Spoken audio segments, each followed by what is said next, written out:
जय श्री राम। कैसे हैं आप सभी लोग। तो बात करेंगे कि मंडे के दिन हम किस तरीके से ट्रेडिंग कर सकते हैं और भी बहुत सारी बातें करेंगे। बीच में कुछ बहुत सारे लोगों ने मुझे मैसेज भेजा regarding the new video of Dhruv Rathee. वहां पर बहुत सारे लोगों ने पूछा कि भैया इसका इम्पैक्ट क्या होगा, ठीक है, क्या बीजेपी की गवर्नमेंट आने वाली है, क्या बीजेपी की गवर्नमेंट नहीं आने वाली है। इन सब का हम लोग पूरी तरीके से डिस्कशन करेंगे। हालांकि मैं थोड़ा सा पॉलिटिक्स के अंदर बात करने से बचता हूं, क्योंकि देखो ये हमारे मार्केट से रिलेटेड हो जाता है, क्योंकि जो गवर्नमेंट चल रही है उसके बारे में थोड़ा सा आपको बताना और उस गवर्नमेंट की अच्छाइयां बुराइयां सब कुछ एक साथ नजर में रखने से ही हमें समझ में आएगा कि हमारा लॉन्ग टर्म इन्वेस्टमेंट सही है नहीं सही है।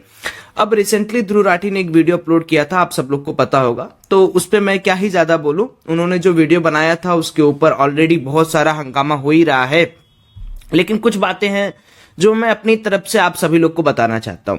देखिए, मैं जब से इस पर्टिकुलर मार्केट में आया हूं उससे पहले भी मैं बहुत सारी चीजें देख रहा हूं, चाहे वो इंडिया को हो, चाहे वो आप सब लोग देख रहे हो।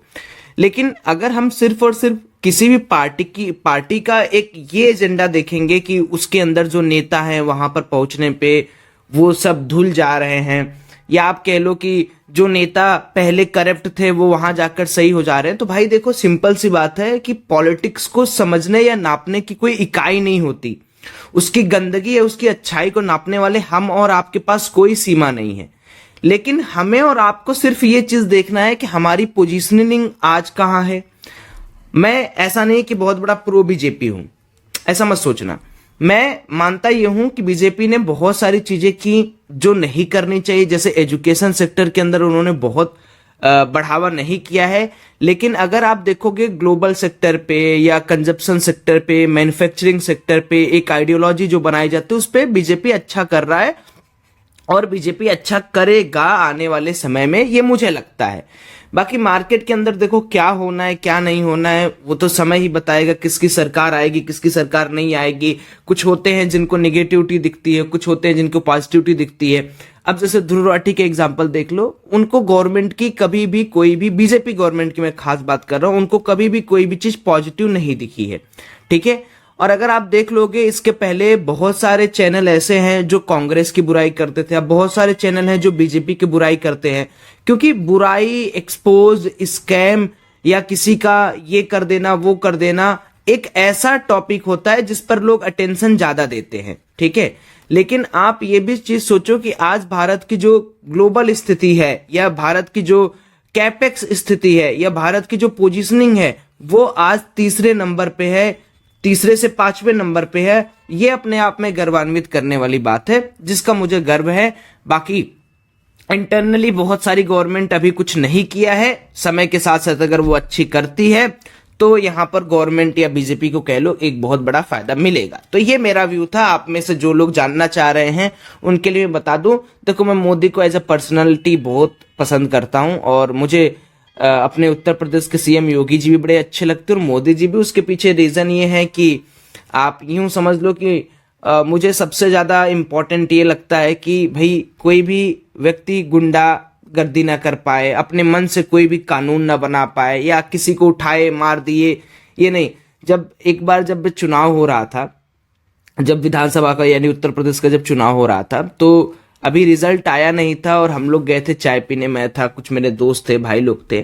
तो रिजल्ट अभी चुनाव आया नहीं था, रिजल्ट आया नहीं था, फिर भी जो अलग अलग पार्टी में, किसी पार्टी का देखिए नाम नहीं लूंगा, मतलब गाड़ी लगाकर चौराहे पे बीच में गाड़ियां खड़ा करके ऐसे जश्न मना रहे हैं जैसे बस उन्हीं की पार्टी आने वाली है।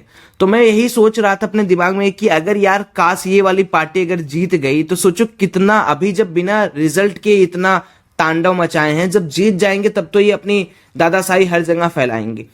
तो कहने का मतलब ये है कि आपको ये चीज समझनी चाहिए कि मुझे पर्सनल जो लगता है वो ये लगता है कि बीजेपी हर एक पार्टी से ज्यादा अच्छा काम किया है और बहुत ही अच्छी तरीके से स्टैंड आउट किया। अब आप कितना भी कह लो ये करना वो करना, तो भैया हर पॉलिटिकल पार्टी अच्छी नहीं होती है, सबके कपड़ों में दाग लगे हुए हैं। अब आप डिपेंड ये करता है कि आप कितना किस पार्टी को सपोर्ट करते हो, कितना किस पार्टी के बुराइयों को देखते हो, अच्छाइयों को देखते हो। ये मेरा स्टैंड था। अब ध्रुव राठी का कहानी यहीं पर करते हैं खत्म और चलते हैं अपने स्टेटस की तरफ। अब देखो सबसे इंपॉर्टेंट चीज क्या है जो हम लोगों ने मार्केट के अंदर डिस्कशन किया था, वो ये है कि आखिर मार्केट करना क्या चाह रहा है। निफ्टी अपने ऑल टाइम हाई पर है, लेकिन बैंक निफ्टी शार्पली डिक्लाइन हो रहा है। अब आपको एक चीज मैं यहां पर बहुत गर्व से बताना चाहता हूं, बहुत कॉन्फिडेंस से बताना चाहता हूं कि आप लोगों ने मुझे हर बार एक ऐसी चीज बताते हुए देखी है जो चीज कोई नहीं बताता है। सब आपको ये बताएंगे क्रैश हो रहा है, ये हो रहा है। तो आपको मैं एक सिंपल सी चीज बता रहा हूं, this is not a crash zone, this is the super super super rally zone.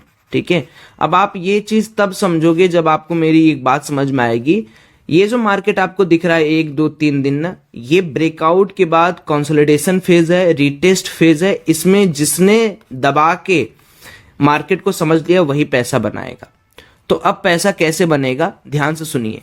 अगर मार्केट ने यहां पर रीटेस्ट किया और मार्केट 46,100 के नीचे नहीं गया, ध्यान से सुनना, मैं पूरे वीक, पूरे हफ्ते, पूरे महीने, पूरे साल की बात बता रहा हूं, 46,100 का स्टॉप लॉस लगा के अब आप लाइफ टाइम इस मार्केट के अंदर लॉन्ग पोजीशन बना सकते हो। बिकॉज ये जो ब्रेकआउट के बाद मार्केट, ये ब्रेकआउट कैंडल और ये जो सस्टेन कैंडल है, रीटेस्ट कैंडल, बहुत सारे लोग ब्रेकआउट के बाद सोचे फेल ब्रेकआउट है तो वो पुट लेने चले गए। लेकिन जो मार्केट ने यहां पर सस्टेन किया दोस्तों ना, जो मार्केट ने यहां पर अपने आप को रोका, इसके बाद जो रैली होगी ना वो बड़ी तगड़ी रैली होगी। तो अगर आप भी IITN ट्रेडर की फैमिली हो ना, तो आप समझ जाओ कि मैं कहना क्या चाहता हूं। बाकी देखो, ये रिटेस्ट फेल कब होगा, क्या हम लोग को अंधा काम करना है क्या? नहीं, ये रिटेस्ट फेल तभी होगा जब आप ये देखोगे कि कल परसों या 2 3 दिन में मार्केट 46,100 के नीचे आ गया। तब हम मानेंगे कि ये जो डब्लू पैटर्न था ये शॉर्ट टर्म के लिए था। ये जो ब्रेकआउट हुआ था इसको हम फॉल्स ब्रेकआउट बोल देंगे, और इस फॉल्स ब्रेकआउट के बाद हम क्या कहेंगे कि मार्केट यहां से ड्रॉप हुआ, फॉल्स ब्रेकआउट दिया, नेकलाइन ब्रेक किया और मार्केट फटाक से नीचे आ जाएगा। तब आप कह सकते हो कि एक बेयरिश सेटअप के, मैं भी सो के उठ रहा हूं इसलिए थोड़ा सा आवाज, चेहरा अलग लग रहा होगा। मैं एक्चुअली थक गया था तो मैं आया, सो गया, उसके लिए माफ करिएगा। लेकिन दोस्तों अगर ये 46,100 के ऊपर ऊपर रहता है तो फिर आप जान जाओ कि फिर मार्केट गया, फिर आप हाथ लगा नहीं पाओगे, आप बेयरिश चिल्लाते रहोगे। क्योंकि देखो आपको क्या लग रहा होगा, ये FII सेल कर रही हैं, मोदी के ऊपर ये बन रहा है, गवर्नमेंट आएगी कि नहीं आएगी, इलेक्शन में क्या होगा क्या नहीं होगा। लेकिन आप ये भूल गए कि इस मार्केट को बढ़ाने वाला कोई बाहरी ताकत नहीं है, अपने इन्वेस्टर है भैया। इस बार DIIs आप और हम जैसे लोगों की वजह से मार्केट चल रहा है। अगर आपको मैं 1 मिनट की रिपोर्ट दिखाता हूं, ठीक है, 1 मिनट वेट करना, मैं दिखाता हूं आपको। इसमें यह बताया गया कि जो कैश सेगमेंट है यानी इक्विटी सेगमेंट है, मैं पता नहीं स्क्रीनशॉट लिया था या छोड़ दिया उसको, जो इक्विटी सेगमेंट है उसके अंदर 200% का जंप हुआ है। ठीक है, चलो अभी तो नहीं मिल रहा, 200% का जंप, यानी पीपल्स आर स्टिल, वो चाह रहे हैं, अब लोग इतने जागरूक हो रहे हैं कि they start investing, they start trading, और वो अपने देश का पैसा है। तो जब इतना बड़ा पैसा लगा है तो इतना जल्दी मार्केट को आप मत सोचो कि मतलब मार्केट कोई बाहरी इन्फ्लुएंस से गिर जाएगा या उठ जाएगा। ठीक है, समय बहुत स्ट्रांग है अभी मार्केट, अभी इंडिया, मैंने क्या बोला, मैं हमेशा एक बात बोलता हूं कि यार थोड़ा इंडिया अभी ग्रो करने की थोड़ी सी रफ्तार क्या पकड़ी कि आधे से ज्यादा लोगों को मिर्गी आने लग रहा है। भाई सबका समय आता है ना, आपका US, जापान, UK ये सब जब डेवलप हो रहे थे तब तो किसी को दिक्कत नहीं आया। चाइना जब डेवलप हुआ 10-20 साल तक जब पकौड़ी खाई गई तब तो किसी को दिक्कत नहीं आया। इंडिया 5-10 साल में थोड़ा सा ग्रो क्या हो गया, हमारी GDP क्या अच्छी हो गई, हम कोविड को थोड़ा अच्छे से क्या हैंडल कर लिए, सबके मिर्गी आने लगा। भाई थोड़ा अच्छा हम लोग को भी तो जीने खाने दो, और अपने जीने खाने में दूसरों का आप छोड़िए, अपने ही पीछे पड़े हुए हैं। भाई क्या हो जाएगा, चीजें अच्छी हैं चलने दो, और अच्छे से आप, हम लोग एडुकेटेड है यार, हमें तो और अच्छी तरीके से चीजों को फ्रेमवर्क करना चाहिए, अपने सजेशंस देने चाहिए, नेगेटिविटी को पॉजिटिविटी में बदलने आना चाहिए। दैट्स द रीजन यहाँ पर आपको ये सारी चीजें दिख रही होंगी। अब इंट्राडे पर्पस के लिए हम लोग डिस्कशन कर लेते हैं कि कल किस तरीके से हम ट्रेडिंग का प्लान करेंगे। तो देखिए मार्केट के अंदर नो डाउट हमें छोटा सा स्टॉप लॉस भले दिख रहा है, लेकिन FII शॉर्ट है मार्केट के लिए। तो अगर मान लो गैप डाउन मिलता है, ठीक है, या फ्लैट मिलता है या गैप अप मिलता है तो 46,665 एक अच्छा इंपॉर्टेंट सपोर्ट है, 46,400। तो अगर मान लीजिए कल गैप डाउन मिलता है 46,400 से लेके 46,360, ये हमारा एक सपोर्ट लाइन होगा। यहाँ पर गैप डाउन होने के बाद हम यहाँ पर एक खरीदने का सोच सकते हैं। डिस्क्लेमर साथ दे देता हूँ, नॉट सेबी रजिस्टर्ड, तो मेरा किसी भी व्यू या लेवल को देखकर आप डायरेक्टली इन्वेस्ट या ट्रेडिंग नहीं कर सकते। आप अपने फाइनेंशियल एडवाइजर से जरूर मिलिए, ये सिर्फ एजुकेशन और लर्निंग पर्पज के लिए है।